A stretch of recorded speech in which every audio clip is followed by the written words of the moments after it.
Ова е главната железничка станица во главниот град на земјава. Има малку посетители, меѓу нив повеќето не се луѓе. Има тргнувања и пристигнувања, но ретки се и само до градови во земјава. Има пруга, но нема возови до, например, Приштина, Белград или Солун.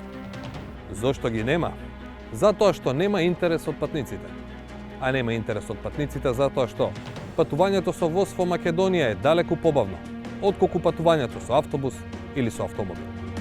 Единственото нешто што патува преку граница по македонските пруги се производите што се превезуваат со товарниот сообраќај.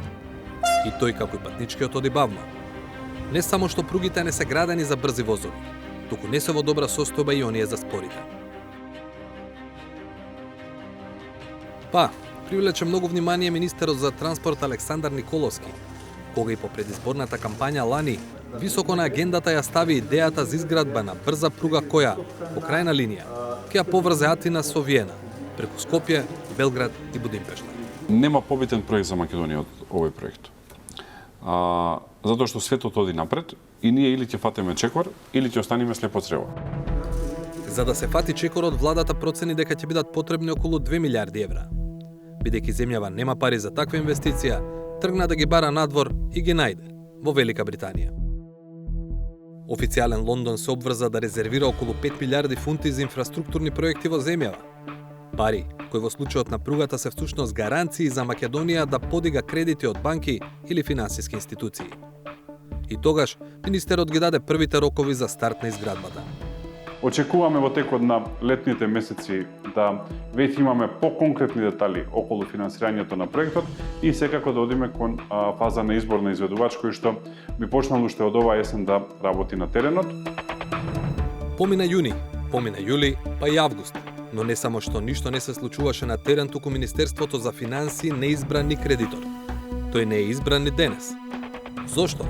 Вака во една прилика објасни надлежната, Министерката за финансии. Јас ви велам, имаме индикативни понуди. Ќе завршиме годинава или ќе имаме индикативни понуди, треба да обезбедиме дополнителни податоци. Постапката е во тек, повеќе од тоа во моментот не би можело да кажам. Јавно, никој не објасни во детали какви дополнителни податоци треба да обезбеди владата. Случајно или не, токму откако пристигна индикативните понуди, Министерството за транспорт распиша тендер за изработка на техничка документација за пруга на коридорот 10. А првиот човек на ресорот почна да го поместува стартот на работите, од првишто ветеното за есента. Имаме мало ограничување од законот за избори, а тоа е дека до завршување на локалните избори не смееме да носиме одлуки кои што имаат финансиски импликации. Веднаш после завршувањето на локалните избори ќе ги донесеме овие одлуки, после ќе ги видиме багерите на терен, зависно од временските услови, затоа што прашањето е дали се проектира тоа веќе, дали работат луѓе на тоа. Се работи. Прашањето е зависно од временските услови, имајќи предвид дека локалните избори завршуваат првата недела на ноември, дали ќе видиме активности таму некаде крај на ноември, почеток на декември или во март. Добре вечер, благодарам на поканата. Месец и половина по оваа изјава министерот повторно говореше за стартот на градежните работи. Повеќе не ја спомена годинава. Во разговори сме со соодветните институции во дел на стените чекори кои што се поврзани со финансирање и изградба и веќе следната година ќе градиме на терен. А откако помина првиот круг од локалните избори, повторно отиде во Велика Британија.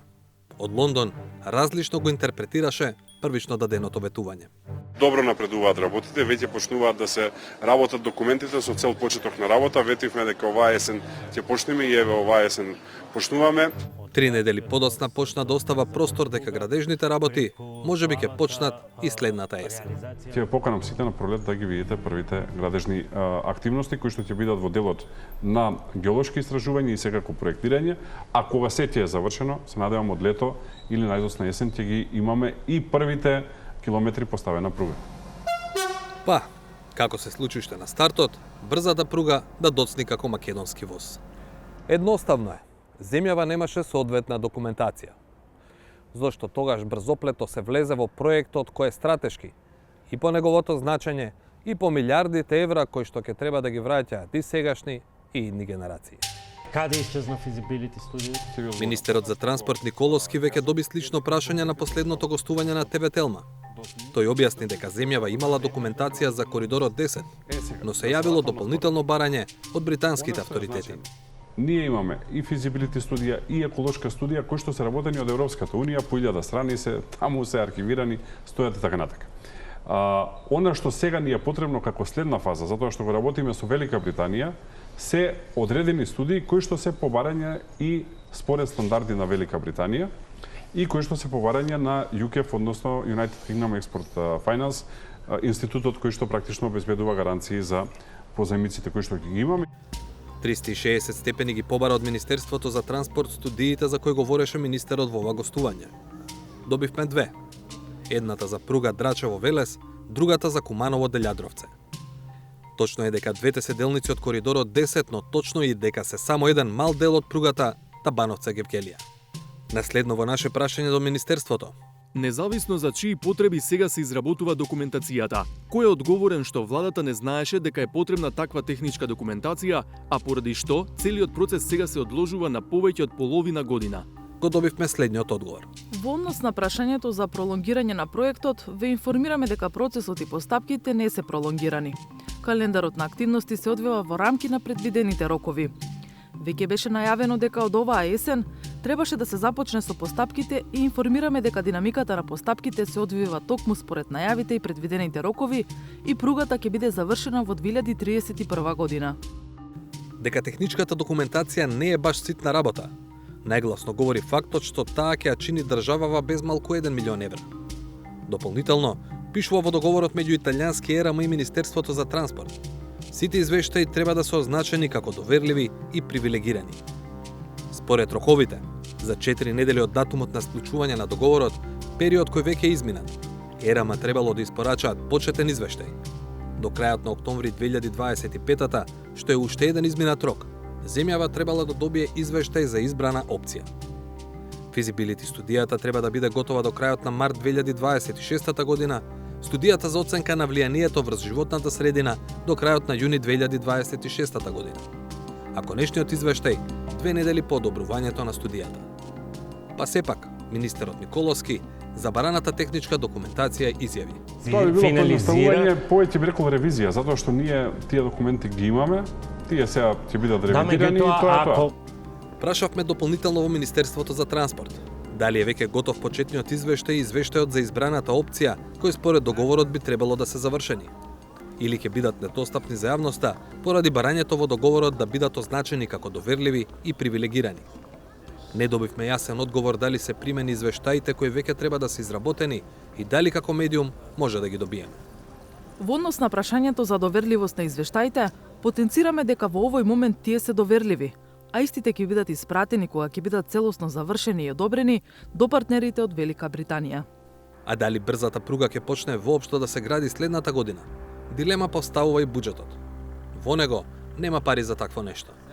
Министерот веќе одговори зошто е така.